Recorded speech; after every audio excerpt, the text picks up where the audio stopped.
Shalom. Shalom Aleichem. Pinagpalang araw ng Martes, mga kapatid.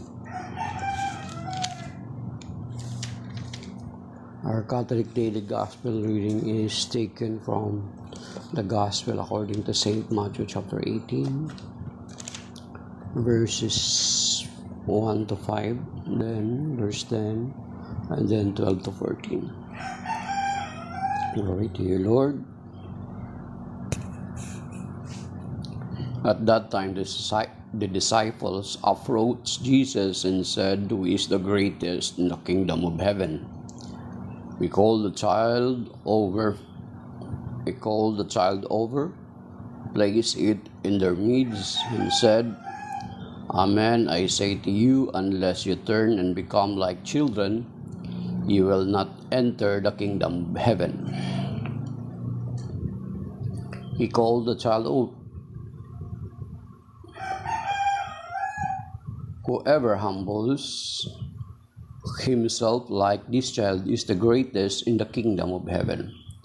And whoever receives one child such as this in my name receives me.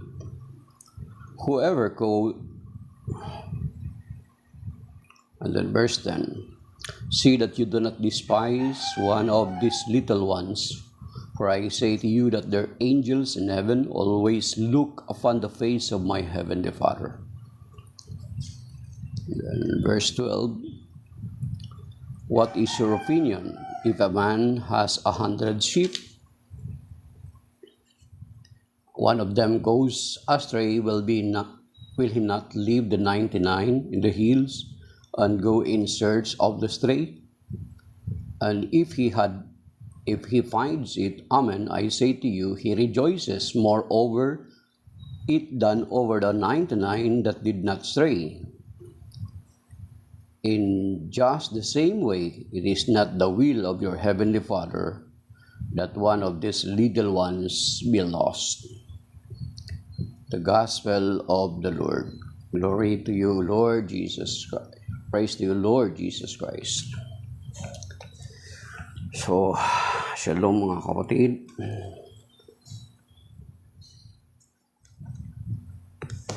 Mga alagad nagtatanong kung sinong dakila. Actually, ang motibo nila kung babalikan natin yung doon sa ako ng Mark, ang purpose nila, kaya kung sino ang pinakadakila kasi kapag ang Panginoong Jesucristo ay mag-establish ng kanyang kingdom, yung pag-aakala nila mag-establish ang Panginoon ng kanyang kingdom doon sa Jerusalem, sa City of David, ay natural kung sino pinakadakila, siya yung mauna, di ba? Kaya nagalit nga sila doon sa dalawang magkapatid, si Santiago at Juan, na yung nanay ay gusto nang i-secure yung posisyon ng dalawa niyang anak, so nagalit sila. Dito nagtatanong nga sila kung sino pinakadakila. Pero ang sabi ng Panginoon is iba naman ang kanyang paraan sa ine-expect ng mga alagad. Actually, mas malinaw doon sa Mark chapter 10 na sa pagkasulat ni Santiago, sabi dito na sa verse 45 na sabi ng Panginoon dito na whoever wishes to be the first among you will be the slave of all. So yung kadakilaan na gusto nila is yung katulad ng secular na kadakilaan, yung sa worldly system na ang sa daigdig, kung sino yung pinakamagaling ay siya yung pinakamalakila, kung sino yung pinakamatalino, siya yung pinakadakila, kung sino yung pinakamayaman, siya yung pinakadakila. Pero sabi ng Panginoon dito sa Matthew chapter 18, sabi niya, the greatest in the kingdom, sabi nila, who is the greatest in the kingdom of heaven? So ang ginawa ng Panginoon na example ay ang bata. So bakit ang bata? Then Ang karugtong kasi, whoever humbles himself like this child is the greatest in the kingdom of heaven. So, JP, hindi pa ako pare, laiko lang po ako, kapatid. Laiko lang po ako. I'm just trying to read the gospel every day and then I'm sharing my reflection. So kung makikita natin na dito sa verse 4, sapagkat whoever humbles himself like this child is the greatest in the kingdom of heaven. Kasi mga bata, mga kapatid, wala naman silang pwedeng ipagmalaki. Diba? Wala naman silang sariling ari-arian. Almost everything na kanilang kailangan ay itinatawag nila sa Diyos. Itinatawag nila sa kanilang mga magulang. Inaasa nila sa kanilang mga magulang. So ipinapakita na parang sinasabi ng Panginoon na dapat maging katulad tayo ng bata na ang total dependence niya ay sa kanyang mga magulang. The same with us, na ang total dependence natin ay dapat nasa Diyos. Hindi tayo umaasa sa sarili nating kakayanan, hindi natin inaasa sa sarili nating karunungan. Di ba? Inaasa natin lagi sa Panginoon. Yun yung ibig sabihin, yun yung gustong iparating ng Panginoon. Na maging humble. Wala, kasi ang mga tanga wala nga may pagmamalaki. Parang ganun din tayo. Ano ba pwede natin ipagmalaki sa Diyos? Di ba? Yung kayamanan natin, no, it comes from God. Yung ganda natin, it comes from God. Yung talino natin, it comes from God. Everything that we have comes from God except our sin. So wala tayong pwedeng ipagmalaki. Yun yung gusto iparating ng Panginoon. Na magpakababa tayo, magiging defendant tayo sa Diyos. Ang sinasabi doon sa Proverbs 3, 5, and 6, ito memorize to ng marami mga kapatid. Sinasabi dito sa Proverbs 3, 5, and 6. Sabi dito, buksan niyo po sa Bible niyo. Sabi po rito, trust in the Lord with all your heart. On your own intelligence, rely not. Sabi niya, on your own intelligence, rely not. In all your ways, be mindful of Him, and He will make straight your paths. So, in all your ways, be mindful of Him, and He will make straight your path. So, ang pagtitiwala natin ay sa Panginoon, hindi sa sarili nating kakayanan. So, yung bata, wala siyang maipagmalaki. Ano ba ipagmamalaki ng bata? Di ba? Gatas niya sa magulang niya. Ang pagdudumi niya, di ba? Magulang pa rin. Hindi pa naman kaya ng bata gawin yung para sa kanya. So, walang maipagmamalaki yung bata. The same with us. Wala tayong maipagmamalaki. Everything that we have comes from God. Ang linaw niyan sa banal na kasulatan. Sabi ni King David dun sa 1 Chronicle chapter 29 verse 14. Ang sabi doon is napakalinaw mga kapatid. Kaya hindi natin pwede magmalaki. Ito, sa 1 Chronicle, buksan niyo po sa Bible niyo. 1 Chronicle chapter 29 verse 14. Actually, familiar to sa inyo. Hindi niyo lang siguro napapansin. Sa kanta ni Don Moen, dito kinuha ni Don Moen yun, mga kapatid. Sabi dito ni King David sa 1 Chronicle chapter 29 verse 14, kaya wala tayong pwedeng pagmalaki. Sabi dito, but who am I and who are my people that we should have the means to contribute so freely? Sabi ni King David, sa prayer niya to, for everything is from you and we only give what we have received from you. So you see, even King David, dito kinuha ni Don Muento sa kanta niya, yung bridge nung I offer my life. Lord, I offer you my life. What can we give that you have not given? And what do we have that is not already yours? All we possess are these lives we're living. And that's what we give to you, Lord. Oh, you see, everything comes from God. So that is why we cannot be boastful. We cannot brag or we cannot say, oh. Kasi yung mga ganong attitude, hindi yan mag-work. Di ba? Anong sabi doon sa Luke chapter 12? Ito, familiar din to sa inyo.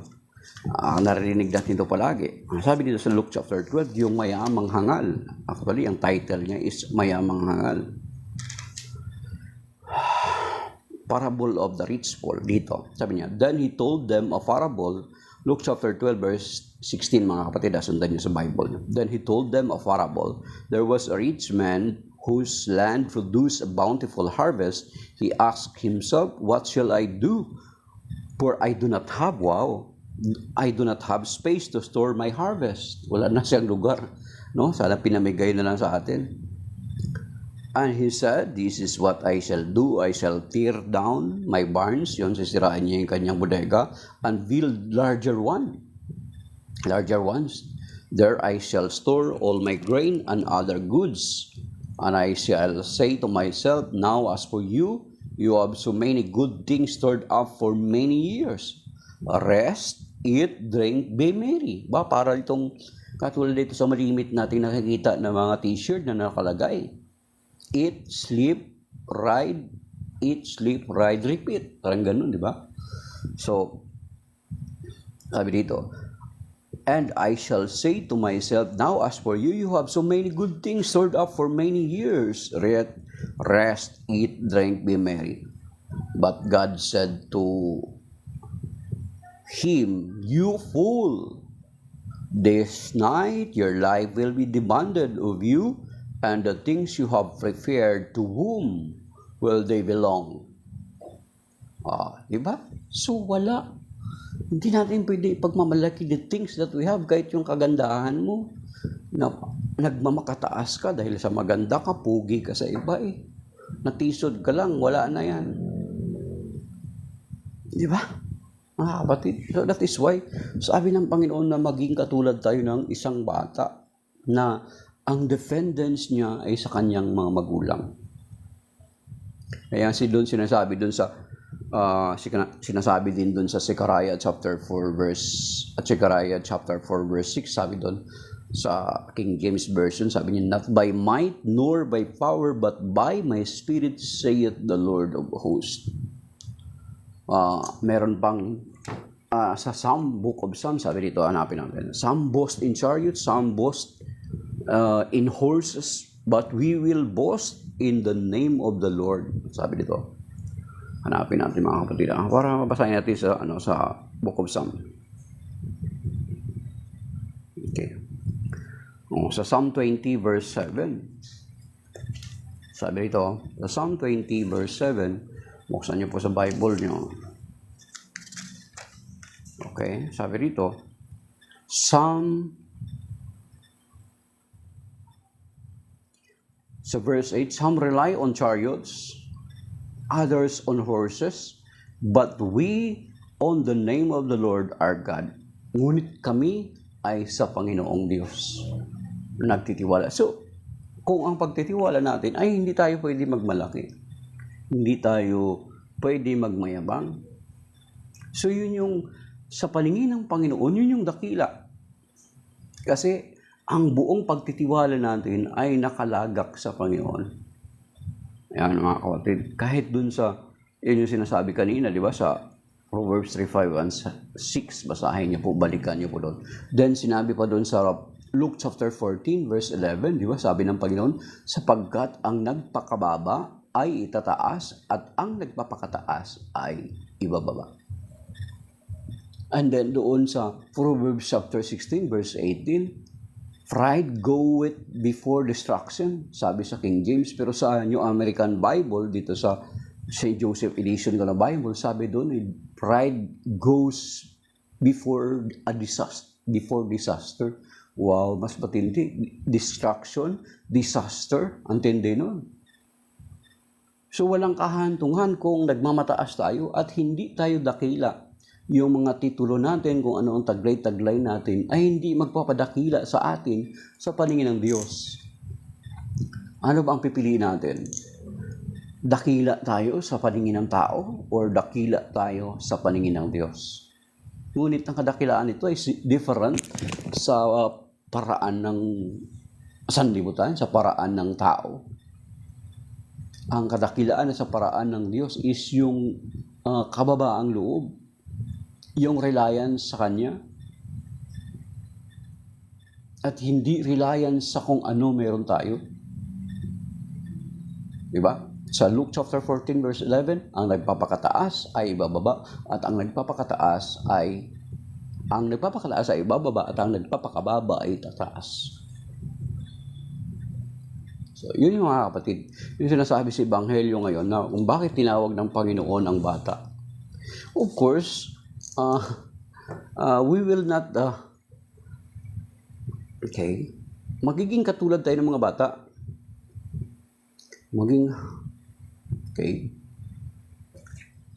Doon sa 1 Corinthians chapter 14 verse 20, mga kapatid. Sabi dito, of course, baka mamaya magiging katulad isip bata na gagawin mo. Pero sinasabi dito sa 1 Corinthians chapter 14 verse 20, buksan niyo po sa Bible niyo. 1 Corinthians chapter 4 verse 20. Sabi dito,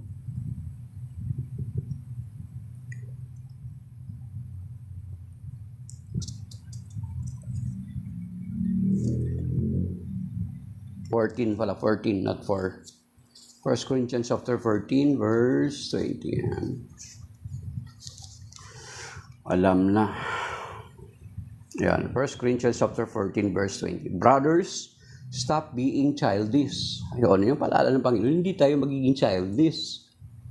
Sabi dito, in your thinking, in respect to evil, be like infants. Sabi niya, in respect to evil, sa mga bagay na mga masama ay magiging inosente tayo katulad ng bata. But in your thinking, be mature. Dito sa Tagalog, tingnan natin dito sa Tagalog na version. So, 1 Corinthians chapter 14 verse 20, mga kapatid. Baka mamaya magiging mag-iisip bata. Hindi naman ganun yung tinutukoy ng Panginoon. So, magiging katulad tayo ng bata na walang muwang sa mga pagkakasala. Okay, sabi dito. Mga kapatid, huwag kayo maging isip bata. Maging tulad kayo ng mga batang walang muwang sa kasamaan, ngunit maging tulad kayo ng matatanda sa inyong pangunawa. Yan, mga kapatid. So, let us not be like a childish. Hindi tayo maging childish. Yun yung sinasabi na, baka mamaya misinterpret natin. Magiging isip bata ako, magiging childlike ako. Childlike faith, childlike attitude na ang total dependence sa Panginoon. Ang isa pang bata, mga kapatid, isa sa katangian ng bata is yung childlike faith. Ang bata, mga magulang, especially mga magulang, try nyo sabihan sa kanya, pangakuan yung bata na ng isang bagay. Hindi pa niya natatanggap yung ibinangako mo, pero ipagmamalaki niya na yan, ipagsasabi niya na yan sa ibang mga bata. Pagsabi niya, sabi ni mama, bibilihan na ako ng toy, bibigyan niya ako ng laruan. So, panghawakan ng mga bata yan. Panghawakan ng mga bata yung pangako na yan, mga kapatid. So, dapat ganun din tayo. Kaya ang tinawag ng Panginoong Jesucristo ang bata. Okay. Then,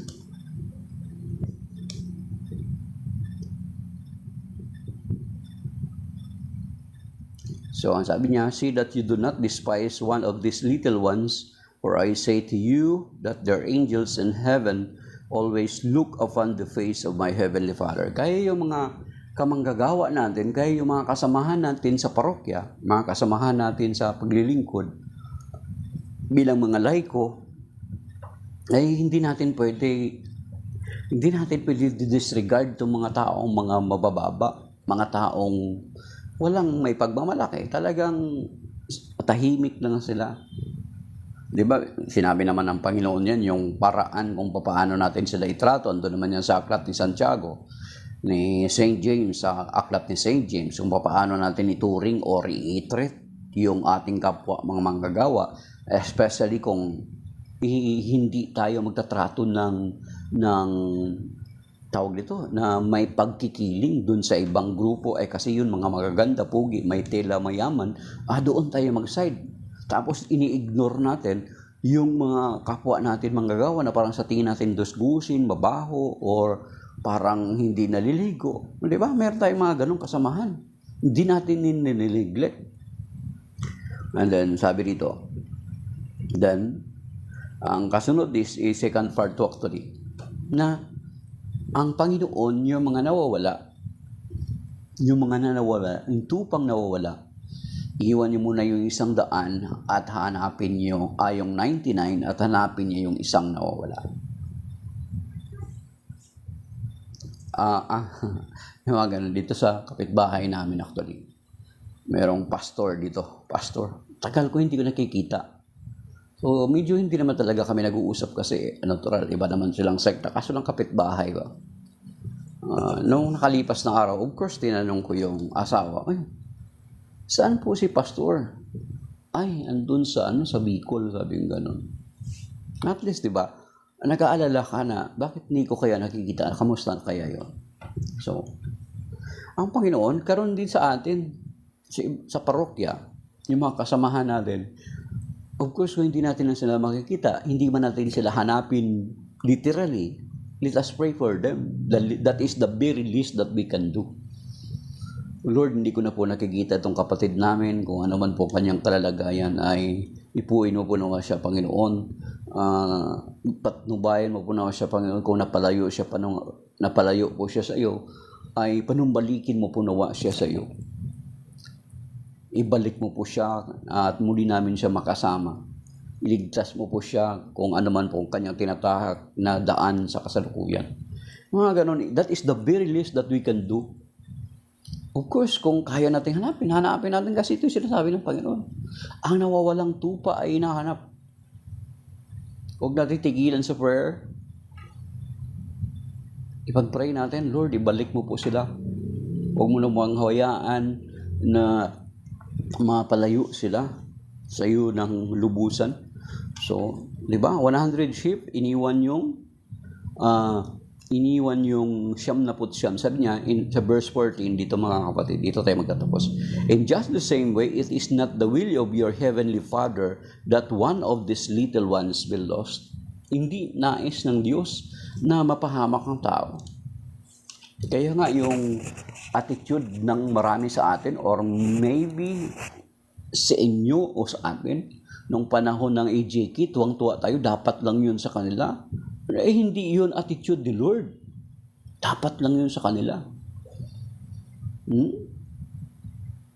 Yung ganong attitude, hindi ganon mga kapatid.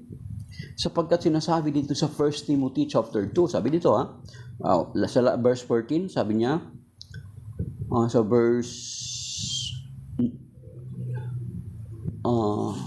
verse 14, Matthew 18:14, in just the same way, it is not the will of your heavenly Father that one of these little ones be lost.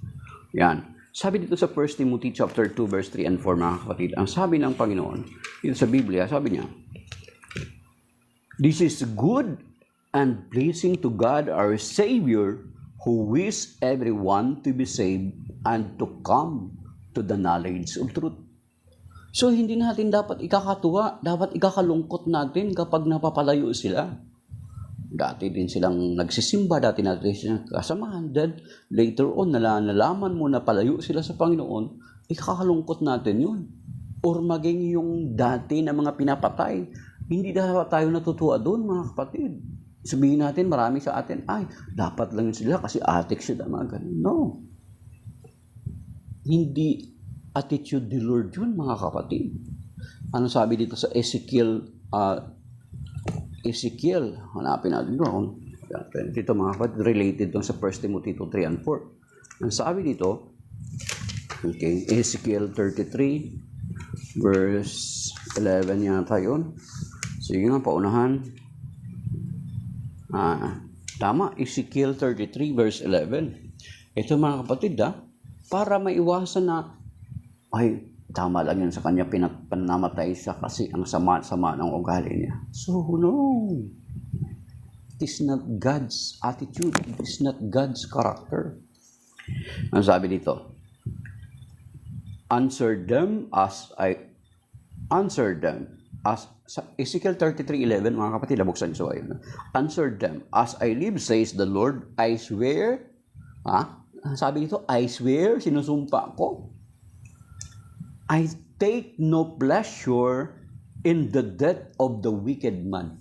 So, I take no pleasure. Hindi ko ikinatutuwa ang kamatayan ng masama. So, kung tayo natutuwa na ang masama ay namamatay sa kanilang kasalanan, then that is not the Lord's character. Diabolic yan, mga kapatid. So, alam mo na kung saan ka kakampi.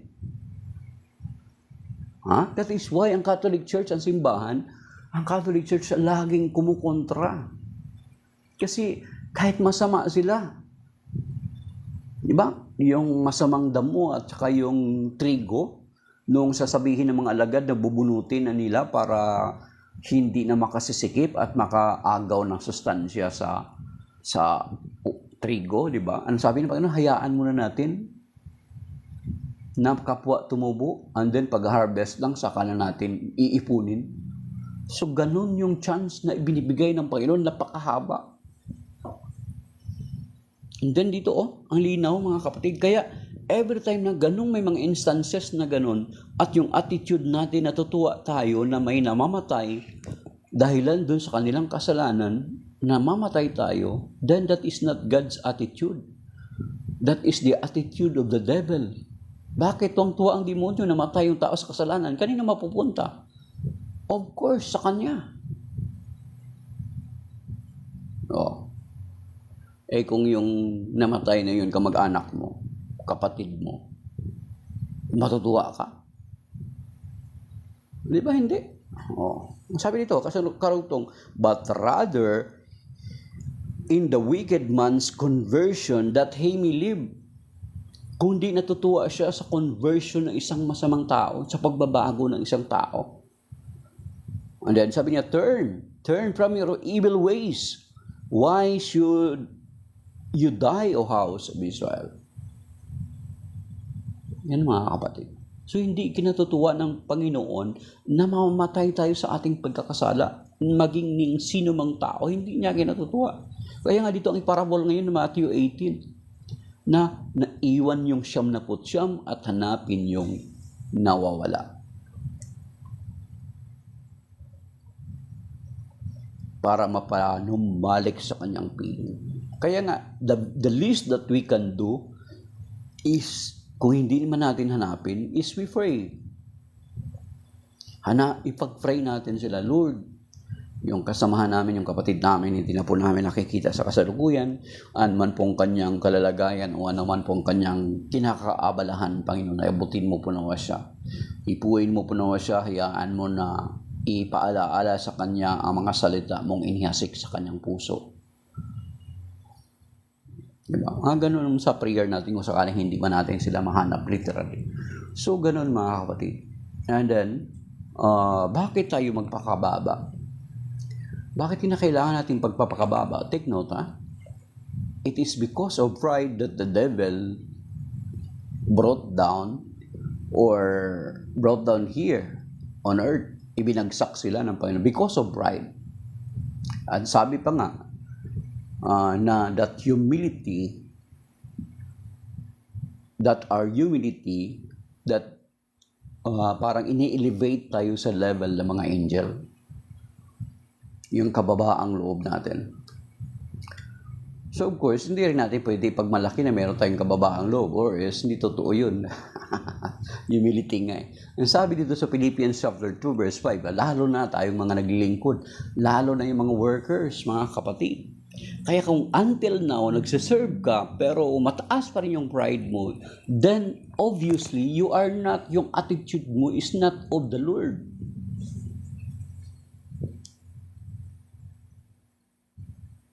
Baka wala ka ng demonyo. Gusto mo yun? Kasi namin sa Philippians chapter 2 verse 5, magpakababa kayo katulad ni Kristo. Then ang karugtong doon, na kahit siya ay Diyos, hindi nagpilit na manatiling kapantay ng Diyos, bagkus sinubad niya ang katangian ng pagka-Diyos at namuhay na katulad ng alipin. Tayo, hindi naman tayo Diyos, hindi naman tayo hari, hindi naman tayo billionaire. Sino pa ba ang pwede nating anuhin? Ang Panginoon, sabi niya, magpakababa kayo katulad ni Kristo. Yun yung pinaka-pattern natin. Yun yung sa Ebanghelyo ngayon patungkol sa bata na magpakababa. Kung ayaw mo, ang pinaka-last na pwede nating i-convince sa sarili natin na kailangan natin magpakababa sapagkat ang ating pinaglilingkuran ay nagpakababa. Philippians chapter 2 verse 5, magpakababa kayo katulad ni Kristo, na kahit siya ay Diyos ay hindi nagpilit na manatiling kapantay ng Diyos, bagkus sinubad niya ang katangian ng pagka-Diyos at namuhay na katulad ng isang alipin. Tapos ang usapan, kung ikaw until now nagsiserve ka sa Panginoon sa parokya, naglilingkod ka sa chapel, sa mga community, sa anumang BEC, sa anumang grupo, sakop ng parokya, then mataas pa rin yung kalooban mo. That is not. Kung gagamitin natin yung 1 John chapter 4 verse 1, test every spirit, makukonclude natin that the spirit that is in you is not of God, but of the devil. So then, beware, mga kapatid. Baka akala mo, nagsiserve ka, pero yung taglay-taglay mong attitude is sa demonyo pala. Baka pakawala ka lang ng demonyo. Demonyo, sakit siya salita yun. Yan mga kapatid. So, the Lord is reminding us of today's gospel na dapat tayo ay magpakababa katulad ng bata. Yan sinasabi din ngayon sa Matthew chapter 18. He is inviting us to be humble, to be like childlike faith. I-possess natin yung childlike faith, yung humility, wala siyang ipagmamalaki, yung total dependence niya sa kanyang parents. Dapat ganun din tayo. Our total dependence is from God. Sabi nga ng Proverbs chapter 3 verse 5 to 6, trust in the Lord with all your heart and lean not in your own understanding. In all your ways acknowledge Him, and He shall direct your path. So, shalom mga kapatid. That is by now. May God bless us all and protect us and keep us safe and sound today. Allow me to pray this prayer, a prayer of protection. Sabi dito. So, join with me in prayer. In the name of the Father, the Son, the Holy Spirit. Amen. Lord Jesus, I ask Thee to protect my family from sickness, from all harm, and from accidents. We include, O Lord, all our petitions, our possessions, and all our friends, and those people around us. If any of us has been subjected to any curses, hexes, or spells, I beg Thee to declare these curses, hexes, or spells null and void. If any evil spirits have been sent against us, we ask Christ to decommission you, and I ask that you be sent to the foot of His cross and to be dealt with as He will. Then, Lord, I ask Thee to send Thy holy angels to guard and protect all of us. Amen. In the name of the Father, the Son, the Holy Spirit. Amen. So, shalom mga kapatid. That is by now. May God bless us all. Amen.